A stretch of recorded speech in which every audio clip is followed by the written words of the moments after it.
don't need an intro video. We are the intro. This is the intro. I know a lot of you guys want special information today. There's things we're not prepared to talk about just yet. So I want to just welcome you to America's Mom. The Mister is he's busy today. I wish I could show you a picture of what he's doing right now, but he is our new tree trimmer, and there's very big trees here, so he is working. And so I'm on my own today, but I am really excited because we have great guests who are talking about real life things that actually really matter. And you need to know about them. You need to know exactly what's going on. We have Relentless Bill Robinson with us today. He is in Asheville, North Carolina. He's going to be talking with us in just a minute.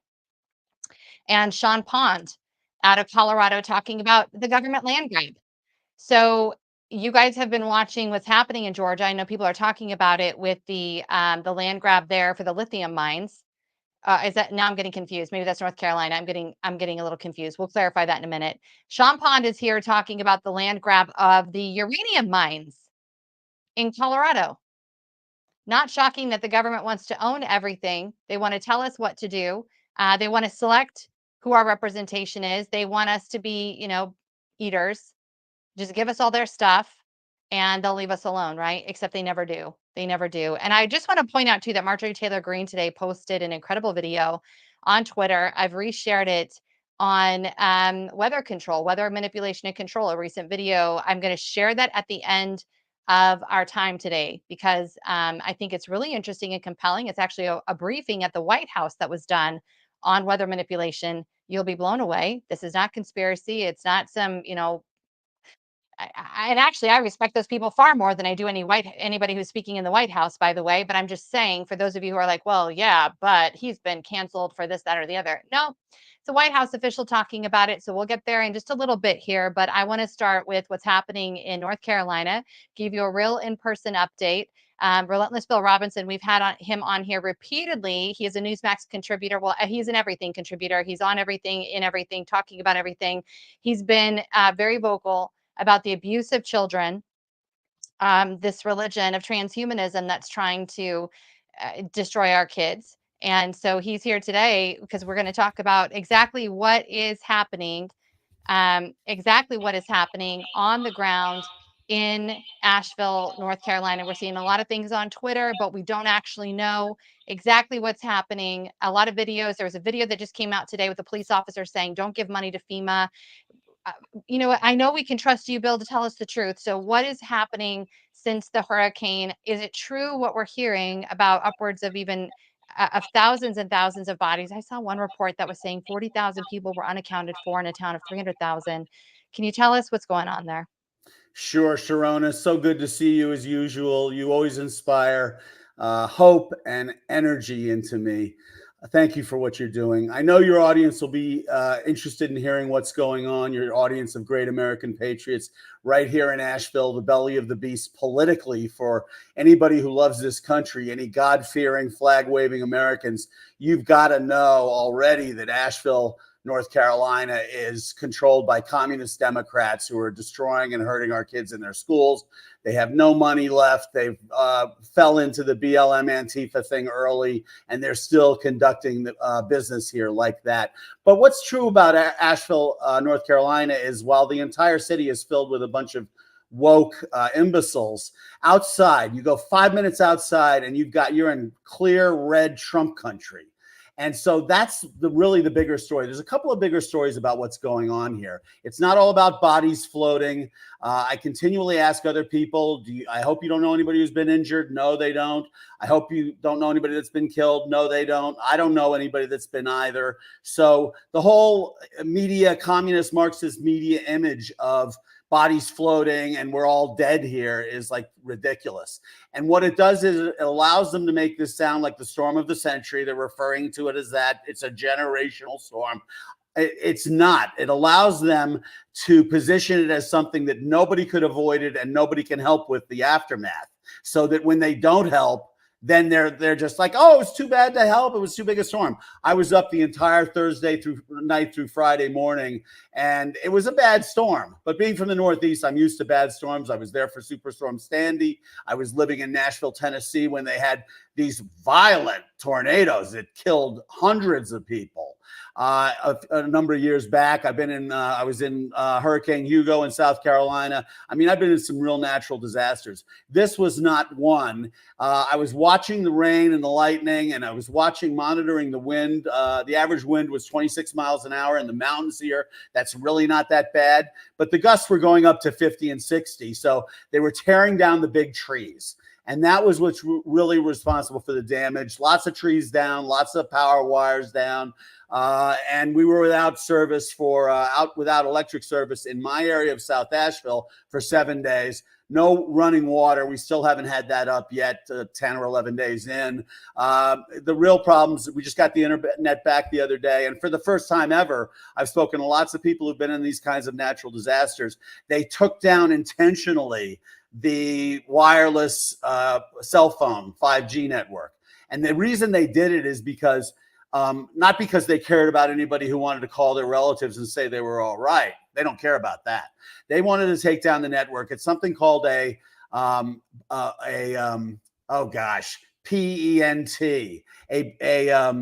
a preliminary emergency network takedown. So they take down the entire network so nobody can communicate. Everybody's going nuts in chaos. And then they take it down because they're afraid the network's going to come down when everybody uses it.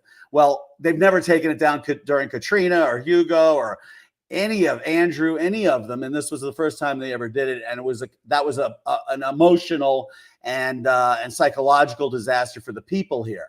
Now, after the storm happened and they started trying to get everything back up and running, all the key life resources and utilities, Asheville itself, downtown, was underwater. Now that's where the establishment people live, and they got all their services back almost immediately, everything. And so the people outside of Asheville, what you would really call flyover country that they hate and despise and loathe, we're the ones who are suffering the most because we don't have any resources and we're trying to keep ourselves alive. So the first real story from Asheville and the surrounding communities is the way government cannot help us and will not help us in the event of a disaster. We saw the same thing in Lahaina and Maui. We saw the same thing in East Palestine. Now, I'm not too sure Maui is Christian conservative, but I'll tell you, East Palestine is, and outside Asheville is. So they take some joy, some perverse glee in leaving us suffering while they're enjoying their lattes at home and their French press coffee in their jammies, warm and cozy. So that's one of the aspects that's going on. So the way government lets us down, and then the FEMA story is just ridiculous. I mean, that's demonic. There's this whole organization, and they come in here 5 days too late after everything happened, and the National Guard was supposed to be here. Now, of course, they're coming in, 10 days too late. And what they're doing is playing just a ridiculously brutal role. I know personally, friends of my family, there's 2 towns outside of Asheville called Black Mountain and Swannanoa. They are amongst the hardest hit, and you'll see all the TV reporters with their video cameras showing cars on top of houses. They're all from Swannanoa and from Black Mountain. And the reason that's so important is because Black Mountain and Swannanoa would have been hard hit by the storm, but a day or two after the storm, liberal controllers of the dams didn't let water out of the dams through the spillways on the Monday and Tuesday prior to the storm. So what happened was one of the dams burst and completely inundated and flooded Swannanoa even more than the storm would have. There's another classic example of government making things worse. It's we, the people, that survive these kinds of things. And the secondary story, if you want to go to the negative story, you talk about how the government let us down. It's election fraud, election interference. I mean, that's not even the right term. It's not interference. It's election fraud, and it's intentional rigging of the election by not allowing people to have life-sustaining utilities right before the elections. So that's one aspect of it. That's the negative story. And I'll go into FEMA more in a minute. But the really amazing, emotional... Really quick. Yeah. Really quick. One thing I'm thinking is just, sorry. mute on the screen. Sorry. One thing I'm thinking right off the bat is that when you say the dams broke, I mean, this is infrastructure. This is critical infrastructure that our Congress people are supposed to be lobbying for federal funding to secure these dams. Now, my mind quickly goes to the $17 million that Thomas Massey tells us has been paid out to these deviants for their little side activities. Why are they not lobbying for the money to reinforce these dams to make sure that our infrastructure is secure, which is actually what the government is supposed to be doing? All the other stuff they've done, like spending all the FEMA money apparently on illegals that are here in our country, is insane. FEMA saying, here's one thing too. I want to know if you can verify this yet. I have not been able to verify it yet, but they're saying that the $750 FEMA, bailout is a loan. And if you haven't read the fine print apparently says, now I haven't confirmed this yet, it says it's a loan that must be paid back within a year or they will confiscate your property. Are you aware of that? Yes, I've heard it from numerous sources. It's confirmed 100%. This is not conspiracy theory. This is happening on the ground. So let me know when you want to go back on. Yeah, go back to FEMA. Let's talk about their inability. Okay. So the dams bursting are part of the charade that there was this huge infrastructure bill passed. Kamala Harris voted for it, all these kinds of things, trillions of dollars. It was supposed to fix our bridges and our infrastructure. And it just hasn't. It's a tremendous Democrat money laundering scheme, just like Ukraine, just like the border. They take all the money and they take it themselves. They redirect it to Syria or Yemen. I mean, these people are out of their minds. So with regard to the water infrastructure, it was supposed to be taken care of a long time ago. And they're just acting like there wasn't enough money from the infrastructure bill. Well, there wasn't, because they've stolen all of it and misused all of it. The misfeasance and malfeasance of these people knows no end. So when the dams burst, it caused more problems. And now FEMA is actually, they're just ridiculously out of control. So the first example I have is several of my friends have called me and told me they were volunteering at churches. And that's the good story, right? The emotional human interest that everybody drops their differences and takes care of each other in this kind of disaster. And it's a disaster, but now there's another one looming in Florida. So the point is, this family I know was going down to a church that was working to help people, and there was a hotel that was closed anyway. So they took the hotel and turned it into a shelter for people who had lost their homes. Great. Brilliant idea number one. Brilliant idea number two. They set up a huge outside kitchen under awnings and stuff, where they were smoking all this food and everything, feeding the people there and feeding the local community that were hungry. Number two, great. And so number three was they were doing a clothing drive, and the family was all volunteering, and the young girls are folding clothes and getting clothes ready for people who don't have any clothing because they lost everything. And here comes FEMA. They shut the whole darn thing down. They shut it down, and they're confiscating food and water. They're confiscated Elon Musk Starlinks, which were coming in. And I understand Pete Buttigieg talked to Elon Musk. Well, I can tell you something. Elon Musk is not happy. I saw him in Butler on Saturday, and he's hopping mad. And they don't want us to have any access to any food and water. They, like they're trying to kill our president, they would kill us easily. Now, regarding the, yeah. Do you really think, why do you think they're doing that? Why do you think they're withholding food and water? Why do you think they're stopping the people from taking care of each other? I'll wrap it up. I'll wrap it up with that. With that. Let me know when you're ready. Yeah, go. Okay. Yes. So FEMA is supposed to be helping people. Originally, everybody was told to go to FEMA.gov, file a claim, and you'll get help provided you're uninsured, which I think is reasonable. You should help people who are still insured but not fully covered. But okay, so you don't want to people double dipping. Provided you're not insured, you were supposed to receive some real significant financial help if your car was crushed by a tree, if your house was destroyed by a tree, even for things like all the food and that you might have lost in your refrigerator. But that hasn't come to pass. There's going to be none of that. There was going to be a $750 amount given to people for losing everything, and they're not even doing that. They're lying about that. They're coming back and saying, oh, we don't have the money for that, because Well, Kamala Harris is at the border wearing $38,000 gold necklaces and running around, acting as if she's leading a high life. Mayorkas has been lying. He said we had plenty of money for hurricanes and stuff. The cupboard is bare. These people have destroyed this country, and the reason they're doing it is the same reason they're trying to kill Donald Trump. They don't want us here. It's all part of that whole, you will have nothing and you'll be happy. You'll eat bugs. This is just one leg in the whole strategy to destroy everybody they don't like. And I'm sorry, but we got to turn it on them. Good Christian people are saying, well, we pray and we fight back by doing good. And that is happening in droves. People are really pulling together. I mean, there was a lady here who had to go to Florida, and she left her house. She had running water and power and everything in her house. And she left her house and she left the keys with a neighbor. And she said, hey, just let anybody in who wants to take a shower or cook a meal. So while she was gone, her house turned in. There was a line, and it was like, take a number. And people are going in there. And one other friend said to me, wow, well, she could have her house destroyed. And I'm like, no, not in this environment, because the evil people are all scampering away. The good people have completely taken over. And so it's just amazing what's happening. But FEMA is sick and disgusting. And all of these people, the government, Biden's on the, he does a flyover.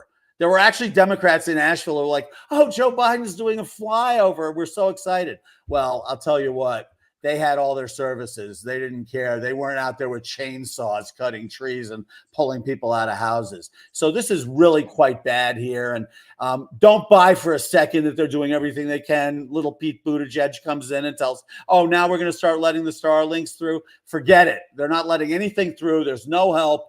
Even the National Guard, they've got 4 helicopters at Ashville Airport. I'm sorry, it's not enough. You hardly ever see any soldiers walking through the streets. There's no presence. FEMA comes and sets up in a Lowe's parking lot 4 days ago and gives out some water, and then they run out. And then Lowe's picks it up and starts putting out pallets of free water for people. So it's really about the big brands, the grocery stores.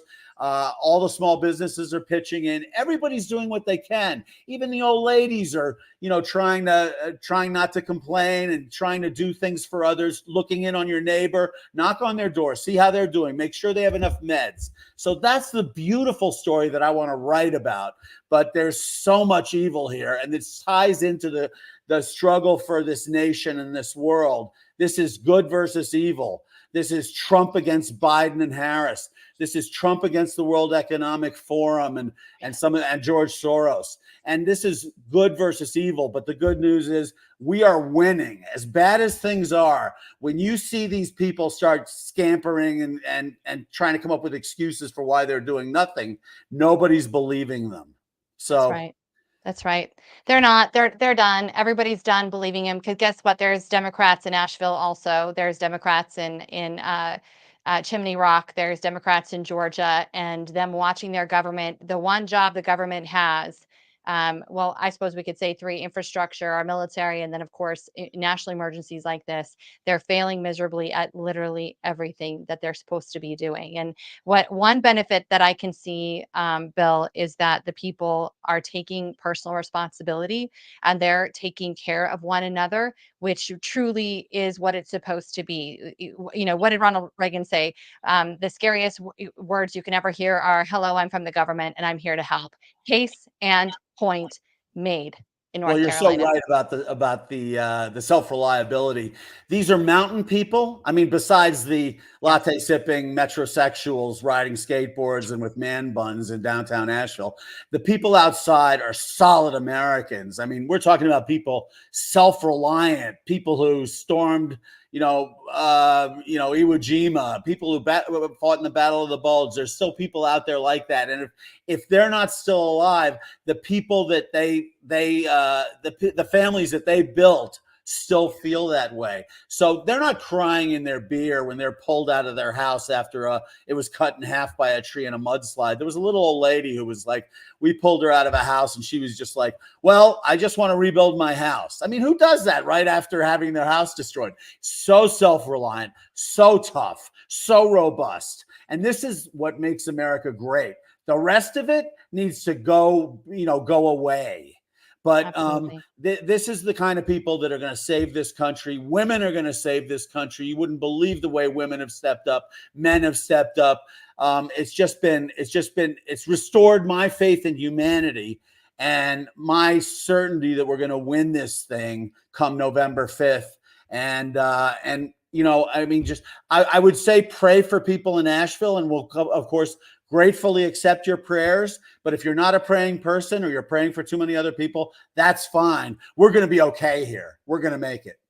I appreciate you, Bill. Thank you so much for giving us a boots on the ground look at what's happening there. And I'll be sharing some more videos a little bit later on. Appreciate you very much. Relentless, Bill Robinson. Thank you so much.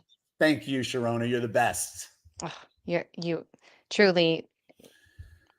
Thank you. Thanks, Sharona. All right, everybody. So things are bad. They're as bad as everybody says, but the American spirit, the human spirit just can't be conquered. And I think we're going to continue to see amazing stories that come out of North Carolina and Georgia. I said that today. I have an interview today with Candace Taylor on Patriot TV that's going to air at 1:00 Mountain Time, 2:00 Central, 3 p.m. That's not true. It's 2 Mountain Time, 3 Central, and 4 p.m. Eastern Time. Still getting used to this, you guys. That's going to air today. We have an hour-long conversation, everything from Georgia. She's right there in the middle of it. And their home and power will not be restored. There's areas there that are not going to be restored for months.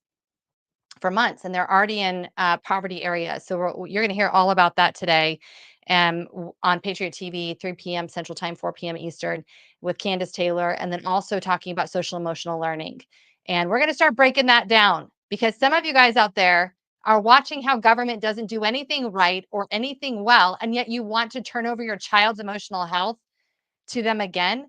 Your kids can't read on grade level. They can't do math on grade level. They can't, if you're leaving it just to the public school anyway, they're not hitting their scores. I loved seeing in Rifle, Colorado, 12% proficiency in math. That just means basic. That's not even A's. You guys were talking about just not failing. 12% proficiency in math in Rifle, Colorado RE2 school district, where those lunatics recalled the parent father, Tony Mays, who was making such a difference and such an impact there. But that would figure, right? Low expectations. And we're going to push social emotional learning and push our kids right into the government's arms. Well, there are people just like Bill Robinson, just like Candace Taylor, so many great Americans across this country who are doing what they can do. And they've been handed a mantle that they maybe didn't expect to have. I can empathize with that. You've been given a mantle and now it's yours to run with. And our guest today, Sean Pond, has done exactly that. He is out of Colorado and is telling a wild story that's actually 100% true about what the government is trying to do yet again. They just can't screw you hard enough. I love this shirt. I'm gonna get it. I'm gonna get it made finally, Sean, because it reminds me of this. It says it's gonna say "Govern me harder, Daddy," because that's exactly what the government keeps trying to do to us. They just stick it to us every turn they get. But your story is so interesting in light of what was happening in Chimney Rock, North Carolina, where the government was going to bulldoze that city. It was confirmed. I confirmed it last week. And then all of a sudden, 4 days ago, they decide they are not going to bulldoze the city. But guess what? Chimney Rock has? It has lithium. The government has formed an entity, an organization within itself to own our mineral resources. This is insane, but that's exactly what you are dealing with in Colorado. Tell us what's happening in the western slope of Colorado in this little place called Dolores and the Dolores Monument. Absolutely. Hey, thanks for having me on today, Sharon. I really appreciate it. Because I'm going to mention censorship a lot today because the people here have been censored by the liberal media and this government. So the Dolores National Monument proposal is some 500,000 acres here in western Colorado, western Montrose County and Mesa County. And we've been fighting this for about 7 months. And we've only had 7 months in this battle because the proponents have had years planning this land grab behind the scenes by trying to get liberal support from areas like Durango, La Plata County, Boulder, Steamboat, all of those places where the people that love the government live. So we've been trying to fight this and bring attention to the fact that it actually encompasses the entire Uravan mineral belt, which is the largest and richest uranium deposit in the United States. Not just uranium, vanadium. There's actually coppers and there is lithium here as well. So we uncovered quite early on that this was an anti-mining campaign that every time I hear the environmental activists, the NGOs, the nonprofits, or our liberal leaders talk about protection, I always change that in my head to say, take. If they want to protect something, they want to take it. They want to take the resources. They want to take the industries, mining, ranching, logging, oil and gas exploration. The Joe Biden and Kamala Harris administration is trying to make a career out of taking resources from the American people. So we're fighting it. The biggest problem that we've had is censorship. We've had Senator Michael Bennet, Senator John Hickenlooper come here to Natarita and Nuclear, Colorado, small rural towns. We're the heart of America. We feed America. And they have not, to this date, talked to me one time, not once. They have formed working groups. They have put together these field trips, and they only take the selected individuals that won't argue, that won't stand up, that won't say no.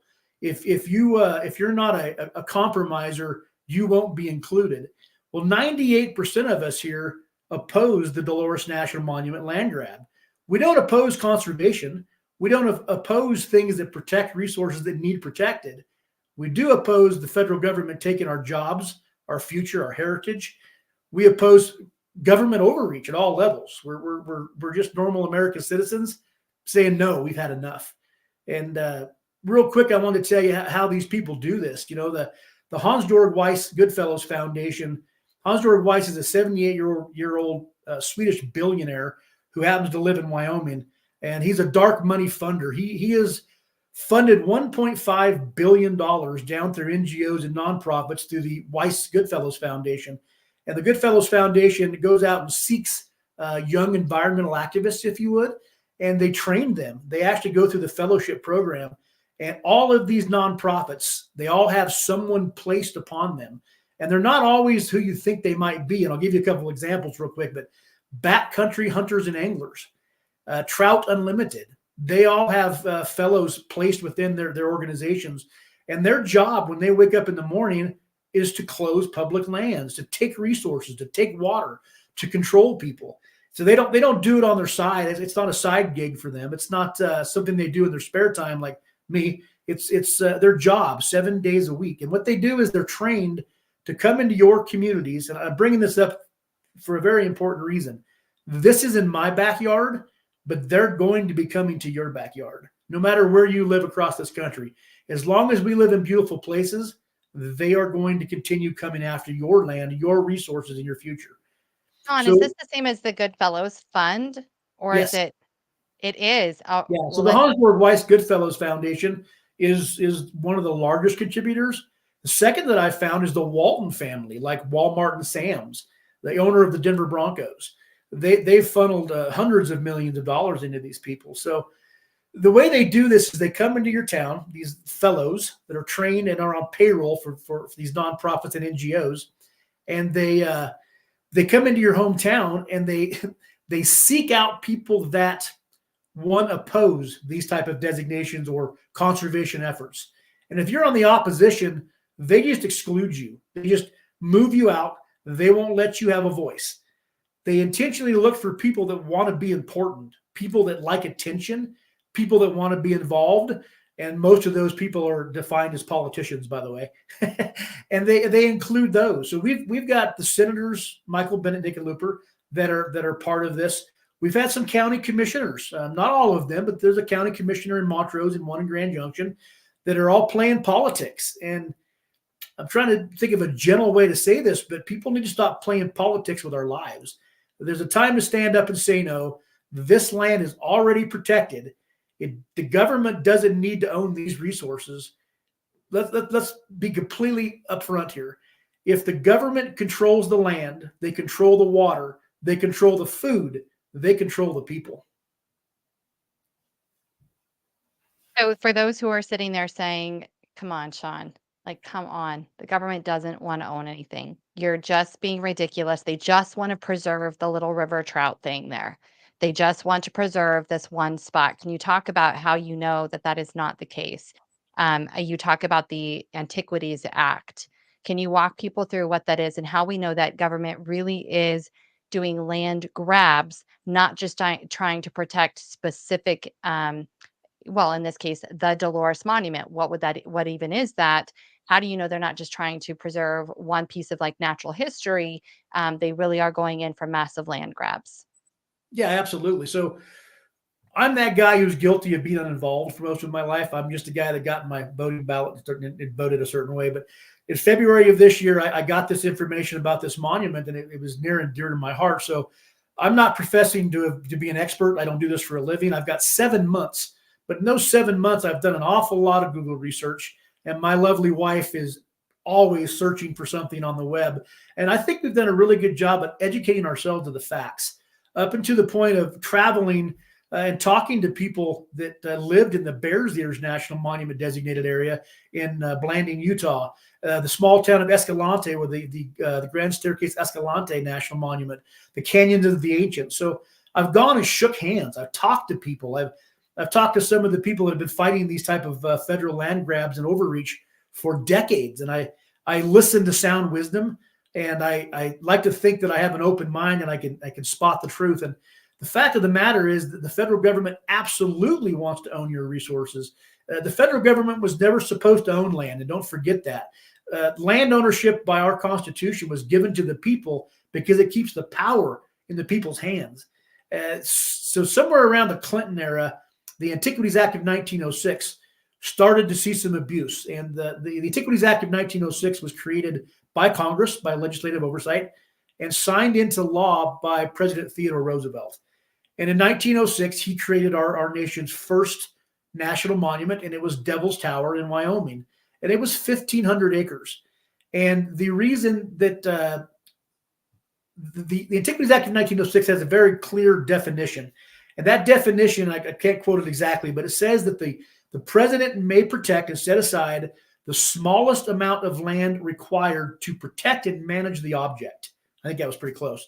So the key word there is the smallest amount of land, because Theodore Roosevelt was a conservationist, and he knew that we needed to protect some objects within our nation's boundaries while keeping public lands open for multi-use. It's the backbone of who we are here in the West. So somewhere around the Clinton era, it changed. So from Theodore Roosevelt to protect and designate 1,500 acres in Wyoming, Devil's Tower National Monument, somewhere along the Clinton era, we started to see 100,000 acres, 200,000 acres, 500,000 acres. Joe Biden this year has already signed or extended 5 national monuments. 2 of them are over 500,000 acres. Bears Ears National Monument, designated by Obama, shrunk by President Trump and increased by President Biden, is 1.6 million acres. Grand Staircase Escalante, 1.87 million acres. So the Antiquities Act of 1906 has clearly been abused. There is litigation right now in the 10th Circuit Court of Appeals, suing the Biden administration for abusing the Antiquities Act. So in the case of the Dolores National Monument, the proponents, the senators themselves, they have asked President Joe Biden to sign this 500,000 acre land grab into existence by abusing the Antiquities Act this year, like in the next 50 to 60 days. So we're trying to make our voices heard. We're trying to bring the abuse of the Antiquities Act to light. We're trying to fight for rural Western Colorado, and the media won't listen to us. I'm just going to call some out, but the Daily Sentinel in Grand Junction, Colorado, KJCT Channel 8, KKCO 11, KREX 4, they're not reporting that side of the story. They're liberal-owned media outlets, and they're only telling the story of the proponents, what the senators say. And I, real quick, if I can, I actually invited to attend a listening session this Friday and Saturday. Congresswoman Lauren Boebert came down to Colorado, and I was asked to sit on a panelist board in Ignacio on Friday. We addressed the Southern Ute tribe, and it was the most nerve-wracking thing of my life. I'm just a normal guy. I'm not a politician. I don't do this for a living. So I did Which not. is why you're the best person to be doing this, Sean, by the way. You have no ulterior motives. You have nothing to gain. It's only cost you.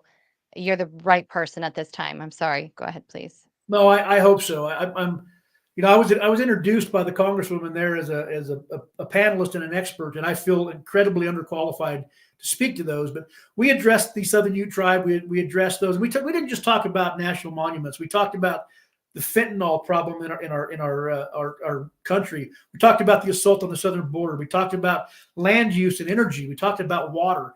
We talked about real things that affect American people, and I learned a lot.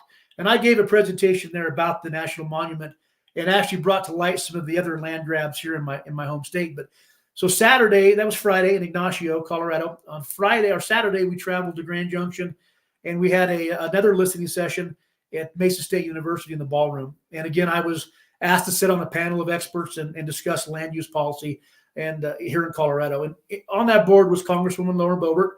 There was House Representative Matt Soper, Delta County Commissioner Wendell Kuntz, and a bunch of us other folks there. But I sat down and I had my presentation ready to show to people, a slideshow that talked about the Hans Georg Weiss, the dark money, the censorship, the real problems. I exposed the truth behind the lies. And when I sat down in that room, there was only about 50 people in attendance. It was invite only. And I kind of shot off the cuff a little bit because I sat down and realized that sitting in front of me, most of the people there I knew. Most of them had been involved. They're that 1% involved in community outreach. And what I didn't see was the press. I didn't see, they were all invited and they didn't show up to listen to the facts that affect our local Americans. And so I kind of changed it up. I don't know how it was received, but instead of giving a presentation about the monument, like I always do to the same people, I called out the press. I called out the media. I called out our censorship here. And I put out a challenge, and I'm going to do it here again today. And that challenge was, I would invite anybody across the country, especially locally, to come here to Western Colorado and spend as much time as you need. And I will take you door to door, home to home, ranch to ranch, and let you listen to the people, the stories here that aren't being told, the censored, the silenced.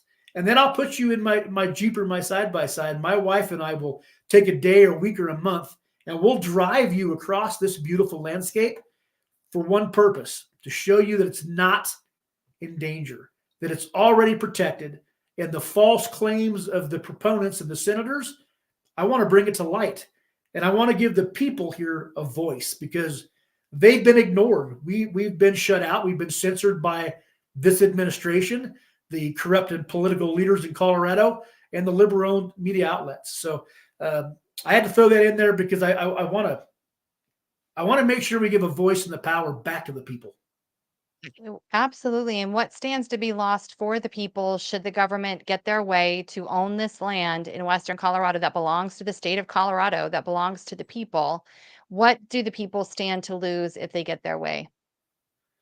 Jobs, money. I mean, let's talk about the government doesn't take anything that doesn't put money in their pockets, right? So, again, the largest and richest uranium deposit in the United States. I almost say Colorado, the United States. This is the historic Department of Energy uranium reserves. They lock this up. They take away good-paying jobs.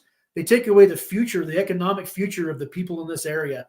It will literally ghost town Gateway, Paradox, Nuclear Natarita, Bedrock. It would be devastating to all of us around this area. Then we can talk about ranching, cattle ranching. These are the people that feed America. It's the mainstay here. There are 58 families, thousands of lives that hold allocations on public land in this area. 232,531 acres of public land that would be lost for these ranchers. It would put them out of business. These people have been here since the 1800s. So you're talking ranching, you're talking mining, and let's talk about the billions of dollars of extractable minerals, resources within this area, just in uranium, vanadium, lithium, copper. We can go on and on. And we haven't even touched on oil and natural gas exploration. I don't know what those reserves and those formations are, but it would take that off of the table. And then probably the largest group affected is just Americans, people who like to outdoor recreate, people that own a Jeep, a side-by-side, a pair of hiking boots. This land is open. It's rugged. It's remote. It's the last free and wild place in Western Colorado. And these people want to exploit it. They want to hang an open sign and attract 500,000 tourists here. They won't spend any money in the big town of Natarita, besides at the local pot shop and the liquor store. It's detrimental. It's going to have a ghost town effect. And if people listening don't know what rural cleansing is, it's a real thing. And we're about to be victims of it. So, well, I mean, Sean, you guys have already experienced this by the closure of the coal mine, or the coal mines there, and the coal processor there. I mean, it's unbelievable. Cleanest, by the way, guys listening right now, cleanest coal in the world came from Nucla, Colorado. Yeah, and the same, I keep trying to talk about NGOs and nonprofits, which I didn't even know what that was 7 months ago, but it's the same money. It's the same what you learned. Funneling down that control our government, control our elected officials through lobbying. It's the same exact special interest groups that were behind the nuclear power plant closure, the cleanest coal mine in the country. We lost those. Hundreds of families laid off and had to move, and then the liberal leaders come in here and give us something called a just transition plan, which means we're going to transition your ass out of here and help you survive, right? So we've lost that. And then let's talk about something else real quick that all ties into this, rewilding Colorado and Jared Polis's dream for Colorado, which just makes me sick, by the way. We can talk about the wolf introduction. And I refuse to call it a reintroduction because the Canadian gray wolf never lived here. It's an introduction of an apex predator. And we have ballot initiative 127 out for voters today, a science-based ballot to stop mountain lion hunting and responsible management of that predator. So imagine if you live in Cincinnati, Ohio, and you want to bring your family out here to Colorado, imagine a landscape in the West where there's no more ranchers, no more freemen, no more outdoor recreation, just paved trails with access signs, paid fees. And we no longer have the largest elk population because the same people paying for land grabs are paying for wolf introduction. They're behind the ballot initiative to stop mountain lion hunting. And by the way, we want to be able to hunt mountain lions, guys. These things will kill you. There's a lot of them. They produce heavily. So what he's saying is we need to be able to kill them when we need to. And living in the area that I lived in, you need to be able to shoot them when you need to shoot them. It should not be a felony to protect you and your family. It's the most absurd thing. But for people who really don't understand what's happening, can you talk about that a little bit more? The rural cleansing, because that's what it is in Colorado. Effectively, we've had farmers and ranchers. It's those who are hanging on, God bless them, keep hanging on. Hopefully we're going to see a brighter day. There's transportation laws now on how many cattle you can take around the state of Colorado. Like, it's just oil and gas, clean coal, mining, farming, the introduction of Canadian gray wolves that never existed. We've got wolverines now. Sorry, we've got, and then you can't hunt the wildcats, which, by the way, we've had several instances where they've nearly killed one of our family members jumping from the trees. So these things are real. And this government, when you talk about rural cleansing, explain that to people who think we're crazy. Yeah. So I'll give you an example because, again, I'm only 7 months into this, and I don't want to profess to say, hey, I've lived through this. But what I did do is I traveled to Escalante, Utah, where the Grand Staircase Escalante National Monument designation has ghost town to that area. It's an absolute fact. And I can show you the receipts of how it affected that area. There used to be, in 1996, when the Grand Staircase Escalante National Monument was created, there was 2 grocery stores. And you have to remember when I give you these numbers, these aren't big areas, right? But there was over 40 children in the senior graduating classes every year. Now that the National Monument has been there and the rural cleansing is in effect, there's 1 grocery store that can barely stay open. There's usually less than 10 children in the graduating classes. There used to be sheep and cattle ranchers. Now there's 2 cattle ranchers. There's no economic infrastructure there to support the economies. But if you really want to go down a dark rabbit hole and look up 15-minute cities and rewilding the West, you're watching it play out before your very eyes. It's hard for me not to go down rabbit holes and start talking about all of the things that I've learned about.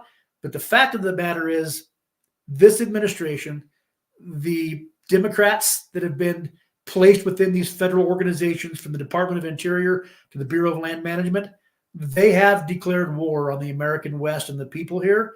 And if we don't all get notified, if we don't all get organized and stand together and say no, we're going to lose. We're going to lose land, jobs, industries, futures. And I think the reality is, you've said too, more than likely they are going to sign this into law. Congress really isn't effective right now. They're not effectively doing anything. I think we all see that. Barring something that Congress can finally manage to pull something together, and you lose this area in due to the Dolores Monument to the federal government, what is the only hope for reversal? The only true hope is President Donald J. Trump winning this election.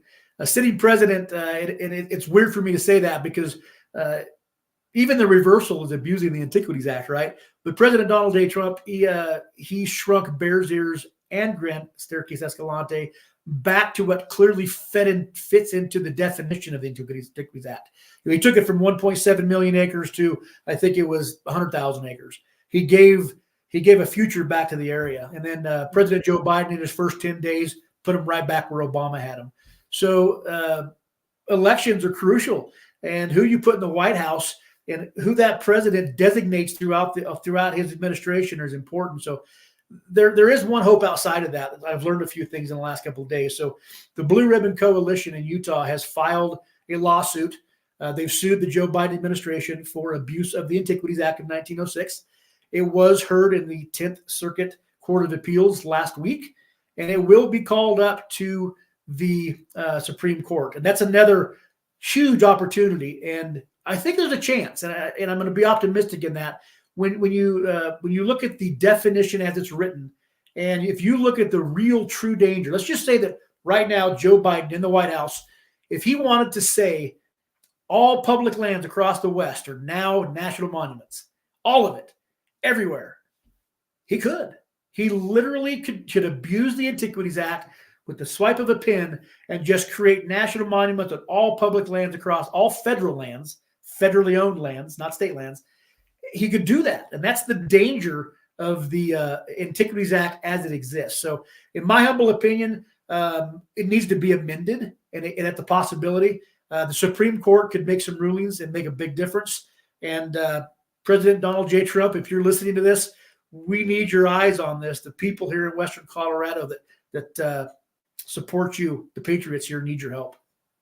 I want to share this with everybody too, because this is something you can do. Just again, to add your voice to this, the goal is 10,000 signatures to halt the designation of the Dolores River National Monument. I want everybody to head there. By the end of the day, we'll have, thousands and thousands of views on this. I want to encourage everybody to head over there right now. This matters to you. The government is in the business of now stealing our natural resources for whatever their plans are. Who knows? We just can't even talk about that right now. There's not enough time. They have plans for us. It's generally not in our best interest. We need to keep local control. And that really is what this boils down to, is people being able to live freely in their communities, to have local control over their own areas, their own properties, and their own access to public land. The government is wildly inept at doing anything right or well, and we certainly can't trust them with this either. There's also testimonials on here that you can take a listen to, and a great explanation if you're still not sure exactly what this means for you and for your families. Again, precedent is set every time we don't push back. Precedent is set. So I want to encourage everybody, go to it's Halt the Dolores. It's Halt the Dolores Monument is what I typed in just to get here, you guys. And I will post this on our live after we're done here. So I'll put this in the comments. But please head on over there and go take a look, you guys, because this is really a call to action you all can do. It doesn't cost you anything, but I would add, please drop a couple bucks in there, skip your Starbucks for the day, and support locals who are doing their very best to fight the federal government, which is not a small thing. I want to point out just one last thing. The designation of this land needing to be protected was done by the EPA. Can you just share that story real quick of how you found out about this? Everybody needs to listen to this because these people are so out of touch. It's like the white liberal Karen saying, I'm going into the inner cities and I'm going to save all the children, people I know nothing about. I have zero clue of what is going on, but I'm going to be the white savior. It's the same exact thing with the EPA. Can you just explain what happened and how this even became an issue? You mean specifically with the Dolores Monument proposal? With the Dolores Monument proposal and the EPA. Yeah. Oh, that's a really long question. So there was two. Well, there's two different issues here. So there is the Upper Dolores River National Conservation Area that the proponents have been trying to get pushed through Congress for some 15 years, and they actually that was picked up and put in it's co-sponsored into Congress, and it still hasn't been signed, by the way, because it has such damaging language, and Congress is not going to sign it until it protects the people. Thank God. So when they hit Montrose and Mesa counties, they decided that Montrose and Mesa County commissioners decided it was too harmful of a proposal, so they backed away from the talks of the National Conservation Area.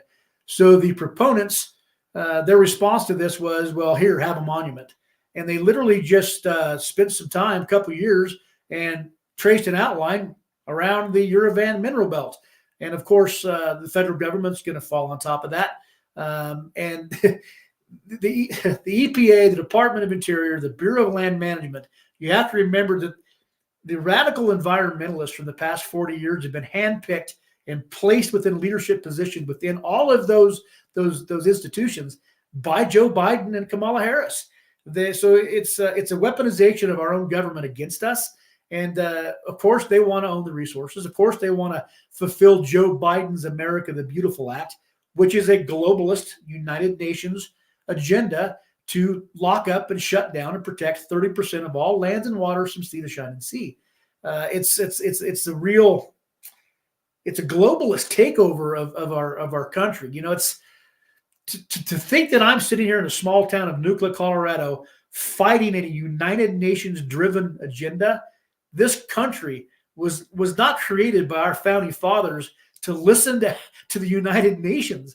You know, that their policies should not affect us. Our checks and balances in Washington, D.C. were created to protect the people. The government was supposed to work for the people. The EPA, the Department of Interior, the BLM, they're not supposed to manage us. They're supposed to manage our resources as we see fit. There's somewhere that's been lost in translation, and I personally think it's time for a change. Well, thank you, Sean, for everything that you're doing. We talk about it all the time. This world just needs more regular people who grab on to the issues at hand. Local always is what matters the most. And when you see these things happening, you just got to insert yourself. And I want to say too, you've become the expert because you are the one who knows the most. You've built up this knowledge. You go directly to the people. You've committed your life for the last 7 months, and I'm going to guess however long it takes to restore this land back to the people.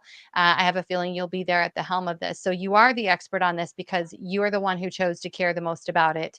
And you've said before too, more people would be the ranchers, the farmers. I mean, people are asking, where are the organizations that are supposed to be helping to support these things? Well, they're whatever, you guys. When you see something that you can do something about, you need to act. You need to do it. Sean Pond, that's what you've done. You guys can go, you can reach Sean at info@haltthedoloresmonument.com. It's running on the bottom of the screen there. And then also I've put the actual petition in the comments, you guys. So head on over there, sign it, and share. This is one you can easily take and share it to your emails. Sean, thank you so much. This is a very serious issue. Again, this is about government doing what they're not supposed to be doing, taking stuff from the people that doesn't belong to them, and then justifying it with, yeah, we have to preserve this little section of land, except it just never ends there. And I think even with these acts like the Antiquities Act, if you saw that main page, Sean, I'm sure you have, it says general land. I just thought that was really interesting. It says, I just can't get over it. I'll have to go back and see it here, but I did show the screen. It said general land. It didn't say specific like the Antiquities Act lists. specific designation. It says general designation. I mean, they're always going farther than we ever would hope or ever think that they could. And when it's about time, we just expect that from government. So, Sean, thank you so much. Thank you so much for having us on today, helping us bring word. And censorship is real, people. And if we don't stand up and fight for individual freedoms, they will cease to exist. That's exactly right. Thank you so much. And by the way, Sean Pond's Facebook account of over almost 300,000 followers has been taken down numerous times. Why? Why? He's just trying to protect a piece of land that belongs to the people of Colorado. Why should Facebook and Zuckerbucks care anything about that? Well, they do because of the wealth, the incredible mineral wealth that is in that area. Gosh, I tell you what, this is what we need. We need more of this where we have people who are doing the right things, who are saying the right things, who are motivated by the goodness that they feel towards those around them, and not for greed or for personal advancement. This is what it takes. And I think I know a lot of you guys are asking questions in the comments. I get that. We're not going to talk about the Tina Peters case too much today. There's a lot of things in the works right now, and we're not going to discuss it. I made a public comment about it that I've posted. I stand by that, and I'm going to hold to that for right now. There will be more coming, but for right now, um, I'm not going to add anything else except for one thing. And that is Kyle Clark of Channel 9 News saying he was shocked to see that Judge Barrett decided to give Tina Peters 9 years in prison, 6 months in the jail, 8.5 in DOJ, or excuse me, DOD, right? Yes. And he was shocked to see that because he thought she would get 9 months probation. And that to me says a lot coming from somebody like Kyle Clark, who's no fan, obviously, of anything that conservatives do. But he sees what we all saw. This was not, these were not felonies, first of all. And it was never in this harsh ruling was not intended for Tina Peters. And the only thing I can say is that Judge Barrett, number one, remember he set a precedent. And there's other clerks across the country that are going through what Tina Peters just went through, by the way, other clerks across the country. So Judge Barrett just set a precedent. He also sent a major message. And the message, it has nothing to do with Tina Peters. It is signaling to Donald Trump. In my mind, he was judging Donald Trump because the vitriol and the nonsense he went on and espoused, he's never read those reports, by the way. Give me a break. You had Struy come in and give you a rundown, and I should stop right there. Who is no expert on anything, by the way. Anyway, you didn't read those reports. And to sit there and argue with Tina Peters in your own courtroom, I mean, it was like a 13-year-old boy fighting with his mommy. It was crazy. But my point is a precedent was set. He was making a ruling against Donald Trump. The vitriol and spewing he did that day in her judgment sounded like all the lefty globalists on Twitter. It's the same rhetoric. It's the same rhetoric. So there will be more coming, and there's obviously actions that are being taken right now. But that's all I'm going to say about that. It's too soon. And I can tell you this, though.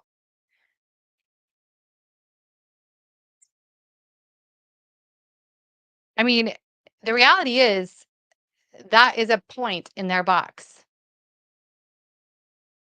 the globalist box. The true election deniers like Jenna Griswold, the Soros-funded DAs and secretaries of state across the country, they got a check in their box.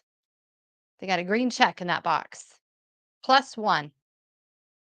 So don't think for a second that somehow, there was a victory there for us. There was no victory for us, for we the people, at all, at all. I hope nobody's saying that because it's not true. If they are, there's not some alternative agenda or some, you know, plan that we just didn't know about. No, what it is what it is. And so it causes every single individual to really assess the situation and say, what am I willing to live with? Tina Peters is a political prisoner. And that is a fact. Judge Barrett ripped her as though he was talking to President Trump. He said a lot of nonsense that was just absolutely diabolically stupid. No doubt. It was bizarre. He made it super personal, which was also interesting. There's no victory for we the people that day. We'll see what happens moving forward. And there will be more, as I said, but it won't be coming from me. So this is it for me on that point. Moving along, not because we want to, but because we have to. I just want to share this with you guys real quick. If you're on Twitter right now, I don't know. I just cannot win with these guys. So I'm not even going to try. I called a liberal a dude. I thought she'd be happy. Apparently she's not. I guess not everybody wants to be trannies. I don't know. I don't understand. I don't understand these people. I don't understand what's going on. You think that you're paying them a compliment and then they're like, no, I don't like that. But you want everyone to be it. You want all the children to have access to life-saving transgender care, but you don't want to be one. Okay, I get it. I get it. I see what's going on here. So please check out our Twitter right now when you get a chance. Head on over there. I'm going to share just a couple of quick things with you guys that I think are really important, that I think have some value. And that is what I said earlier. Obama's CIA Director, John Brennan, I'm going to share this with you guys. I think this is extremely important. We're going to go back for just a minute to North Carolina and Georgia for a minute. And I need y'all to listen to this and see what's going on here. Please tell me where you guys are from this morning. I know it's a little different kind of day. And we took the week off last week. We absolutely had to. We just could not be on here too much that had to be done. So I'm just going to share this with you guys because we didn't really get to talk about any of the weather conditions, any of the stories that are going on there. We didn't get to talk about the trial, the sentencing, all of that. Neil's going to be talking more about that. So I'm going to share this with you guys. I want y'all to take a listen. This is, again, this is Obama's own CIA Director, John Brennan, on global threats. Take a listen to this, you guys. This is from June 29th of 2016. Good thing that these clips are eternal. Listen to this. Another example is the array of technologies, often referred to collectively as geoengineering, that potentially could help reverse the warming effects of global climate change. One that has gained my personal attention is stratospheric aerosol injection, or SAI, a method of seeding the stratosphere with particles that can help reflect the sun's heat in much the same way that volcanic eruptions do. An SAI program could limit global temperature increases, reducing some risks associated with higher temperatures and providing the world economy additional time to transition from fossil fuels. This process is also relatively inexpensive. The National Research Council estimates that a fully deployed SAI program would cost about $10 billion yearly. As promising as it may be, moving forward on SAI would also raise a number of challenges for our government and for the international community. On the technical side, greenhouse gas emission reductions would still have to accompany SAI to address other climate change effects, such as ocean acidification, because SAI alone would not remove greenhouse gases from the atmosphere. On the geopolitical side, the technology's potential to alter weather patterns and benefit certain regions of the world at the expense of other regions could trigger sharp opposition by some nations. Others might seize on SAI's benefits and back away from their commitment to carbon dioxide reductions. And as with other breakthrough technologies, global norms and standards are lacking to guide the deployment and implementation of SAI and other. Okay. Let me just kind of recap what we just saw there because this is crazy. We've been told that we are insane. We're the nuts for thinking that there is some kind of weather engineering program being done by our government, right?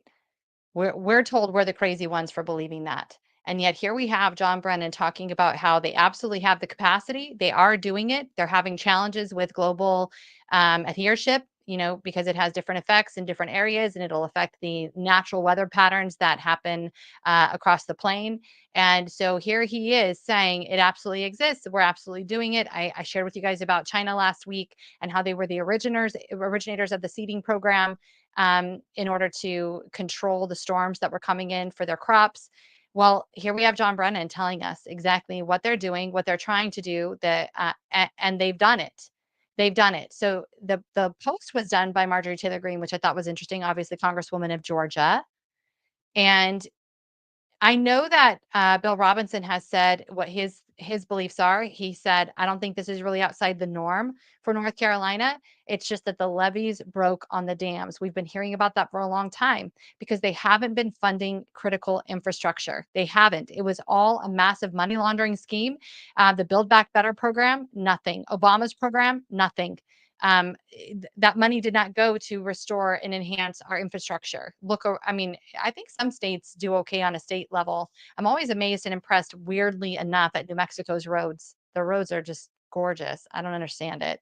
But as far as the dams go, that's supposed to be done by your Congress people. They're supposed to be lobbying for funds that should be directed to your infrastructure. Whether or not these people are doing it, I don't. I guess they're not. Like, I don't know what to say. What was going on before 22, where money was being? Why wasn't money being allocated to these major projects that need to be funded? It is for the well-being. It is the proper role that we've asserted for federal government, and yet it's not happening. I don't know. I don't know. I don't know. I'm looking forward to some conversations this week on Patriot TV about that with experts who know what they're talking about. So it's going to be great. But you guys, the dams broke in North Carolina. And so what Bill was saying was the storm was one thing, but when the levees broke, that was a whole other thing. And just remember what happened in Louisiana and New Orleans, Hurricane Katrina. They knew that the levees were weak. They knew that they needed to reinforce them, and they did not.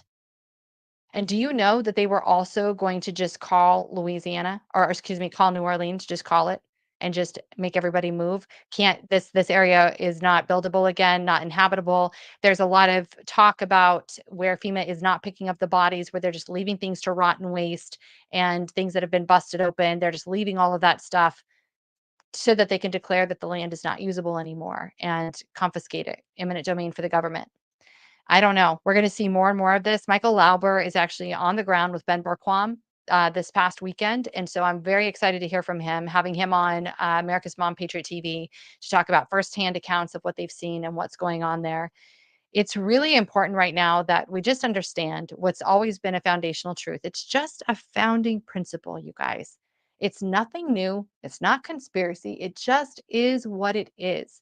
Government is but a necessary evil. Now, it's necessary, and then the people are required to keep them in check. And when I say about the sentencing of Tina Peters, that was a check in the box for them, they just got themselves a point because they're asserting their authority. They have the power in this particular situation. Colorado is ruled by these wackadoodles, and they have the power and the authority to take and do whatever they want to people. Clearly, they can do what they want to do to people. And I think that what's being signaled in a lot of these situations is we'll do whatever we want. P. Diddy, one of the things that he said in his songs even was, I do whatever the F I want. And if I'm going down, you're all going down with me. I mean, that's the mentality and the attitude. And that just tends to be the attitude and mentality of government. I do what I want. And the people, it is our job to keep them in check, even when they abuse us, even when they try to and do throw good people in jail, people who did the right thing, whistleblowers. Look at what's happening with January 6th. There are more and more stories every day. I cannot keep up with them. They waited for one young man to turn 18 years old last week and went after him. He was 15 on January 6th of 2021. They waited till he was 18 years old and just took him into custody last week. These people are insane. They do what they want. And that is the nature of government. It's always trying to gain more power for itself. It doesn't care about your rights, doesn't care about your God-given rights. It has its own agenda. And a lot of these people are just willing accomplices. But again, the greatest terminology I've ever heard, even still, is this conspiracy of interest. They all want a little more power. They all want a little bit more money. They all want a little bit more notoriety. And because they don't have the spirit, because they don't have God, they're willing to do it. They're willing to do whatever it is to get that little bit more, that little bit more, that little bit more. And where for most of us, this stuff is exhausting and we'd rather be and do and go anywhere else than do any of this stuff. It's not for them. They love it. It's a power play, and they want to be on that side. I think one of the greatest examples of that right now too is the Diddy case that's happening, and trying to understand how all of these young, strong Black men, mostly, I mean, mostly this is all young Black rappers who got sucked into this, who never normally would have allowed themselves to be used and abused and taken advantage of like this. But they did because they wanted what they believed was on the other side: fame and power. Most of them have not ever experienced that. And I would say most of these politicians never really get to experience the levels of fame and power that they think that they want. But they go along with it all for the hopes for that one moment where they get to be the big guy. They get to be the one with the answers. They get to be the one who makes the right deal, who gets the money, who gets the book deal. Who gets the book deal? Watch for the book deals. Watch those book deals, you guys. I mean, I've heard now of Congress people over there who had whole entire second families.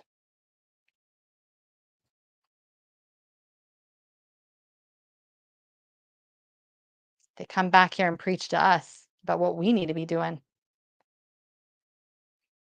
So, $17 million slush fund, just reminding you all.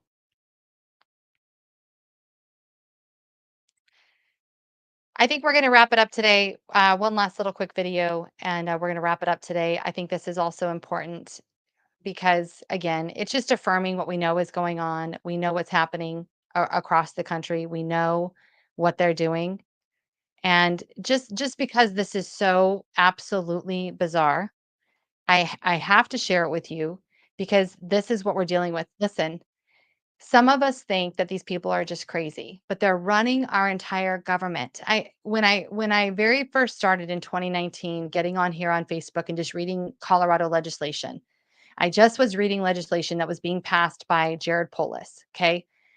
The trolls came out. It was crazy. They're insane. I was talking about how much the Democrats hate women because of their boys and everything girls are doing, and the crossing of the sexes, all this stuff. And they absolutely came after what we were doing because I'm a regular person reading legislation in Colorado.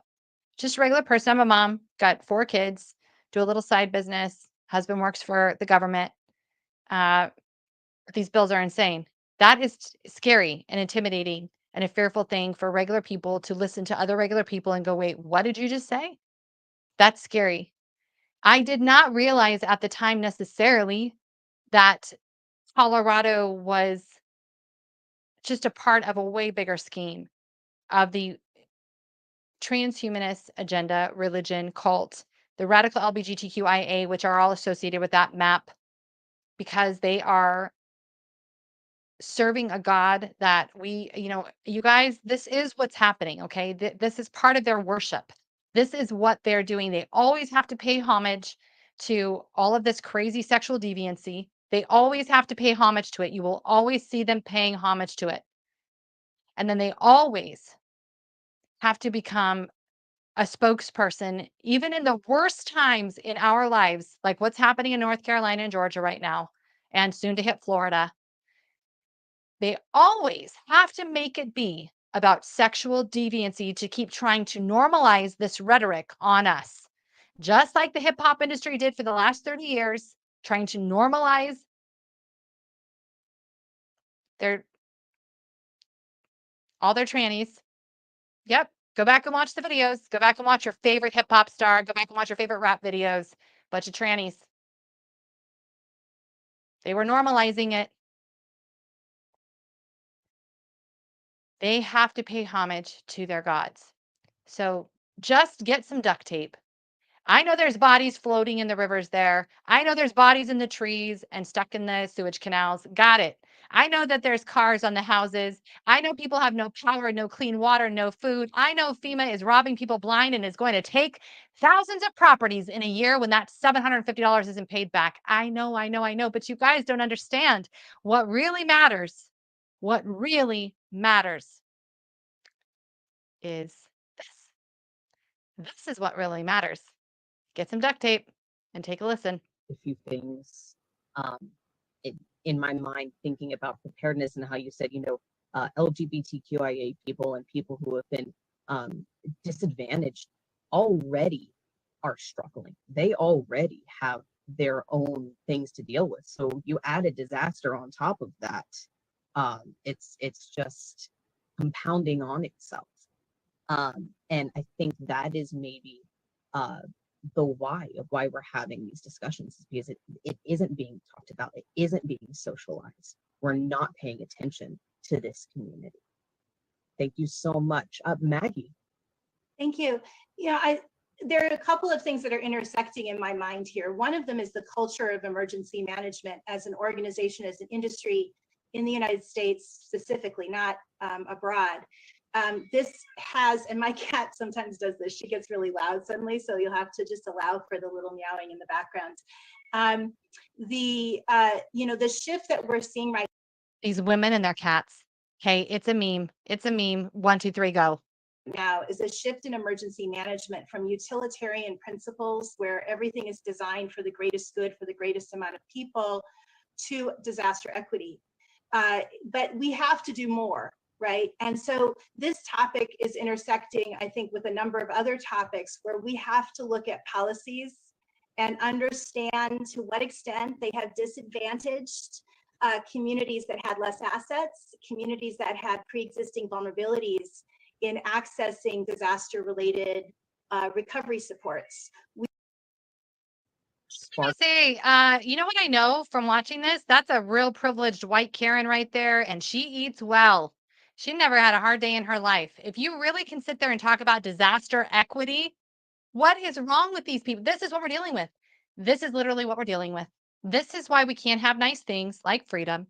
Why we can't have nice things like, I don't know, money in the FEMA account to take care of Americans first. This is it. This is it. And then she talks about her cat. I have to end there because Maggie, it's not the point about the cat being in, it's that this is the privileged lives that they live, that they try to gaslight us about. That somehow us having a stable family unit, a mom, a dad, kids, a career, or a business, that is the anti-America.